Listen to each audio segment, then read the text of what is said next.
গৌরবিনী মহাজননী কবিতাটি লিখেছেন সিকান্দার আবু জাফর। প্রথমেই তোমাদেরকে কবি পরিচিতি সম্পর্কে সংক্ষেপে আলোচনা করতে চাই। কবি পরিচিতি সম্পর্কে একটু জানবে। সিকান্দার আবু জাফর বাংলাদেশের একজন বিশিষ্ট কবি, নাট্যকার ও সাংবাদিক। তিনি শুধুমাত্র কবিই নন, তার আরও কিছু পরিচয় আছে, যে সিকান্দার আবু জাফর বাংলাদেশের একজন বিশিষ্ট কবি, নাট্যকার ও সাংবাদিক।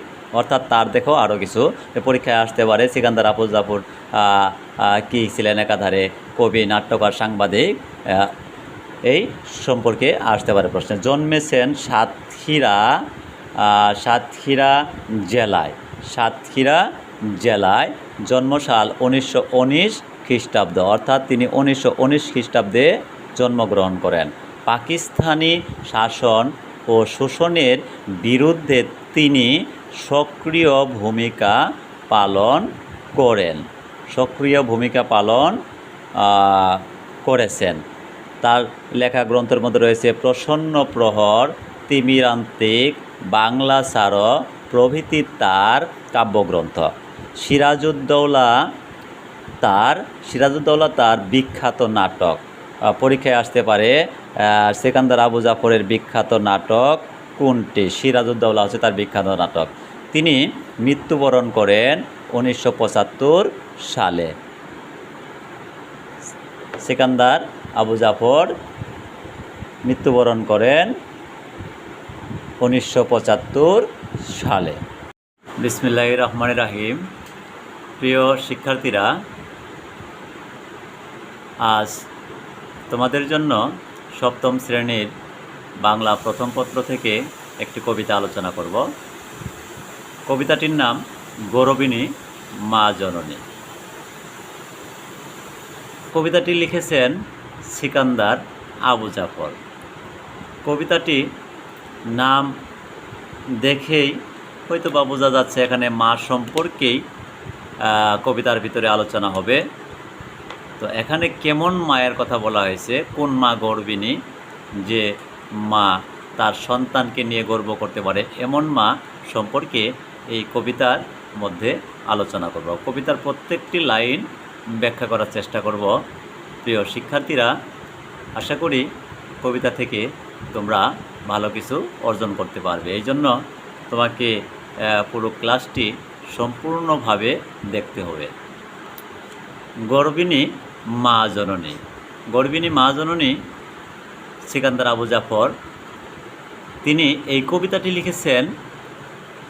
গর্বিণী মা জননী বলতে বাংলাদেশকে তিনি আখ্যায়িত করেছেন, অর্থাৎ বাংলাদেশকে তিনি গর্বিণী মা জননী বলে আখ্যা দিয়েছেন। তাহলে এই বাংলাদেশ যে জননী, মা জননী গর্বিণী কীভাবে হলো সেই সম্পর্কে ব্যাখ্যা করব।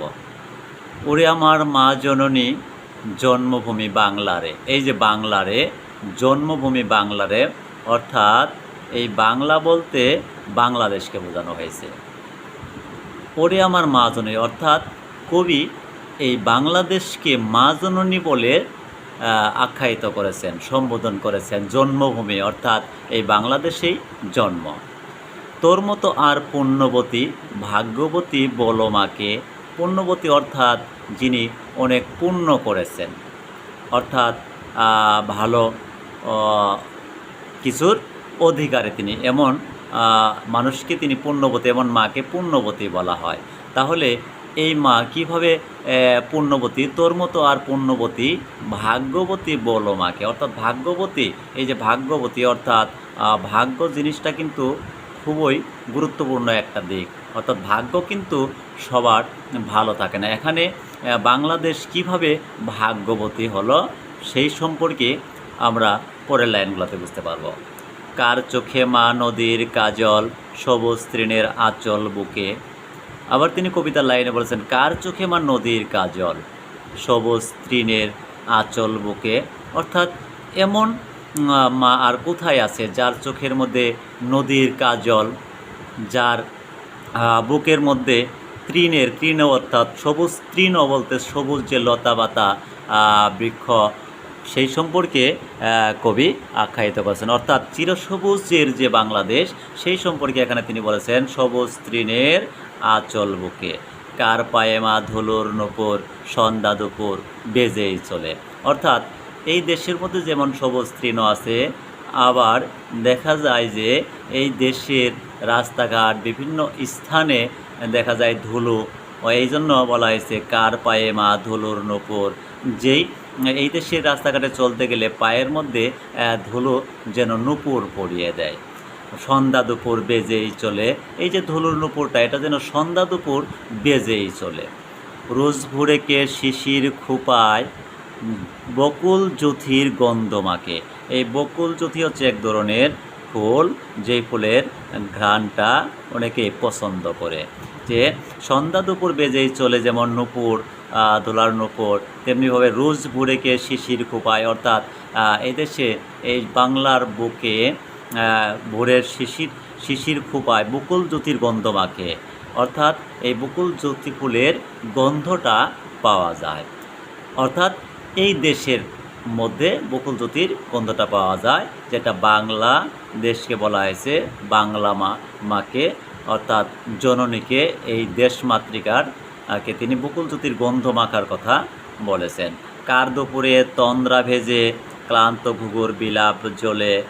কার দুপুরে, অর্থাৎ এমন দেশ, এমন মার কোথায় আছে যে মায়ের দুপুরের সময়ে তন্দ্রা ভেজে, অর্থাৎ তন্দ্রা অর্থ যে ঘুম, দুপুরের সময়ে যে ঘুম আসে, এরকম কথা বলেছেন। ক্লান্ত ঘুঘুর বিলাপ জ্বলে, এই দুপুরবেলা আবার যে এই দেশেই এই বাংলা মায়ের বুকেই আবার ঘুঘু ক্লান্ত হয়ে যায়। যে ঘুঘু একটা পাখি আছে, সে বিলাপ অর্থ যে এক প্রকার আর্তনাদ বা শুধুমাত্র কথা বলে যাওয়া। এই ঘুঘু পাখির কথা এখানে বলেছেন যে দুপুরবেলায় যে ক্লান্ত ঘুঘু আছে সে বিলাপ জ্বলে।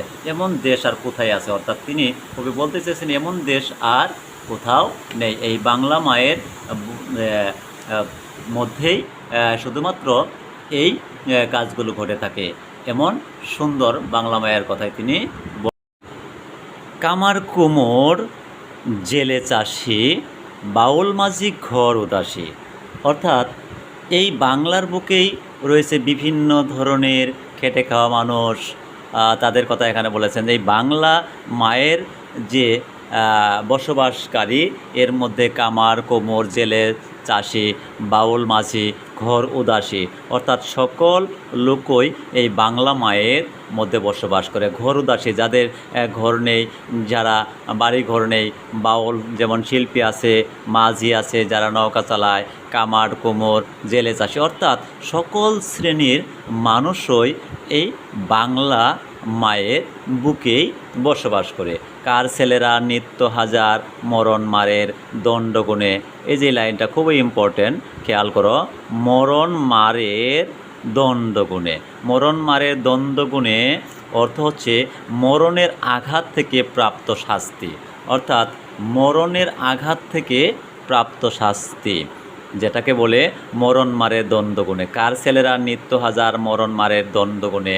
অর্থাৎ এখানে এই যে কার ছেলেরা নিত্য হাজার, অর্থাৎ নিত্য বলতে প্রতিদিন, সর্বদা, সব সময়, যারা গুণে, দণ্ড মানে শাস্তি, মরণ মারের।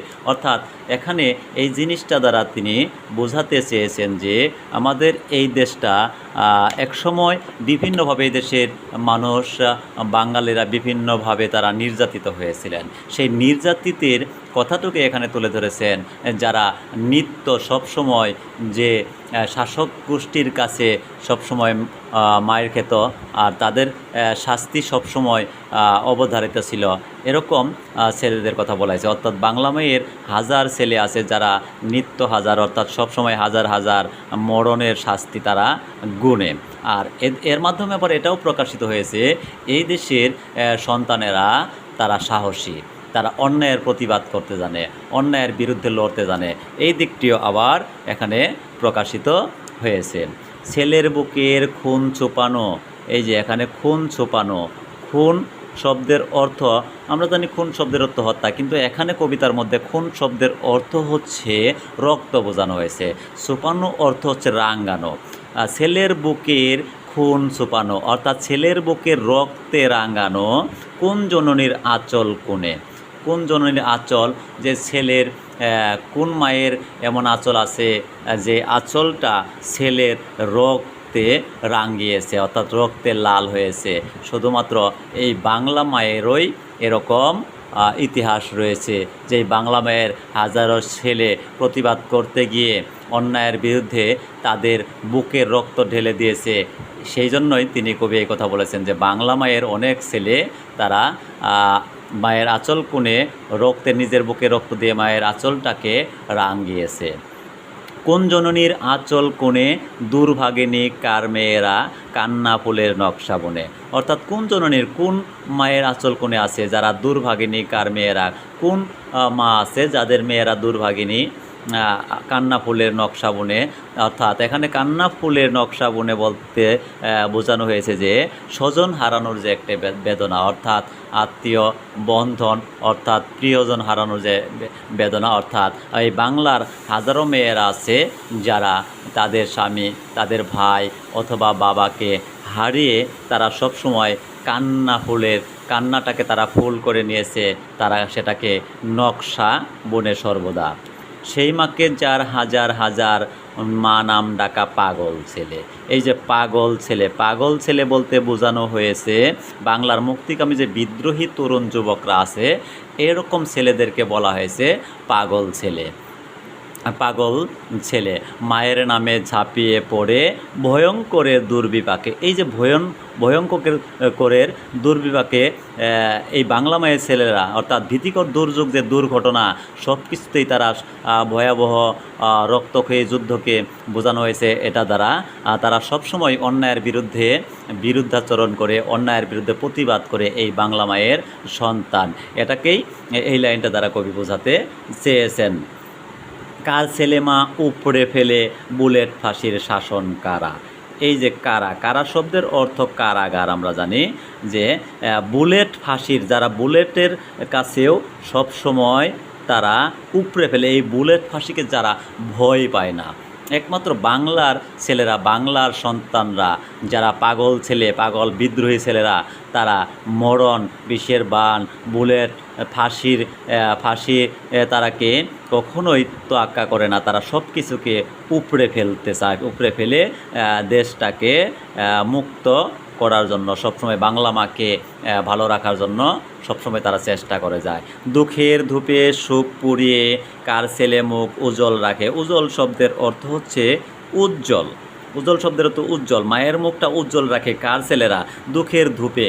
অর্থাৎ ধূপ এক ধরনের যে ধূপ নিজের জ্বলে মানুষকে ভালো রাখে, তেমনি বাংলার দামাল ছেলেরা, বাংলার যুবক ছেলেরা, এই ছেলেরা নিজেরা দুঃখে পুড়িয়ে, শোকটাকে পুড়িয়ে, নিজের শোকটাকে বিসর্জন দিয়ে, দুঃখের মধ্যে ঝাঁপ দিয়ে সেই ছেলেরা মায়ের মুখটাকে, অর্থাৎ বাংলাটাকে তারা সবসময় উজ্জ্বল রাখার জন্য জীবন দেয়। এমন ছেলের কথা বোঝানো হয়েছে।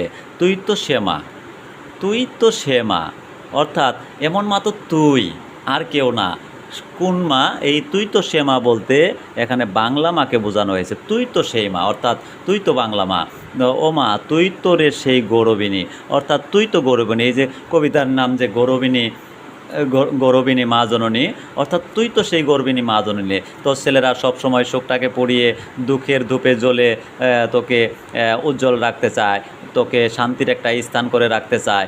এরকম সন্তানের কথা বলা হয়েছে। রক্তে ধোয়া সরোজিনী। সরোজিনী শব্দের অর্থ হচ্ছে পদ্ম ফুল। রক্তে ধোয়া সরোজিনী। আর এখানে সরোজিনী বলতে বোঝানো হয়েছে যে এই দেশটা একটা পদ্ম ফুলের মতো। বাংলাকে কবি পদ্ম ফুলের সঙ্গে তুলনা করেছেন। অর্থাৎ তুই তো সে মা, তুই তো রে সেই গৌরবিনী, রক্তে ধোয়া সরোজিনী। অর্থাৎ এই বাংলাটা তো রক্তে ধোয়া সরোজিনী, পদ্মফুল, রক্তে ধোয়া পদ্মফুল, যুগ চেতনার চিত্তভূমি, নিত্যভূমি বাংলারে। অর্থাৎ তুই তো সেই মা, তুই তো সেই পদ্ম।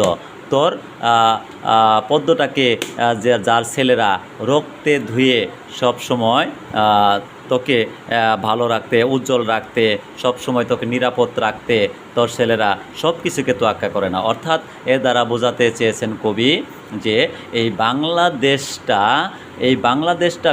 বাংলাদেশে বিভিন্ন পেশাজীবীর মানুষ বসবাস করে এবং বিভিন্ন ধরনের বিভিন্ন বাংলাদেশটা অনেক সুন্দর। এখানে যেমন তৃণ লতাপাতা গাছ বৃক্ষ রয়েছে, চিরসবুজ যেমন বাংলা রয়েছে, এখানে যেমন বিভিন্ন ধরনের চিত্র রয়েছে, তেমনিভাবে আবার এই দেশের মানুষরাও প্রতিবাদী, সংগ্রামী, অন্যায়ের বিরুদ্ধাচরণ করে এবং কি বাংলাকে সবসময় তারা ভালো রাখতে চায়। এই জন্য এই বাংলাদেশটাকে কবি গৌরবিনী মা জননী বলে আখ্যায়িত করেছেন।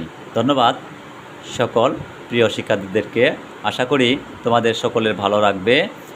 প্রত্যেকেই চেষ্টা করবে আমার ক্লাসটি সম্পূর্ণভাবে দেখতে। যদি কোনো প্রশ্ন থাকে অবশ্যই কমেন্ট করে জানাবে।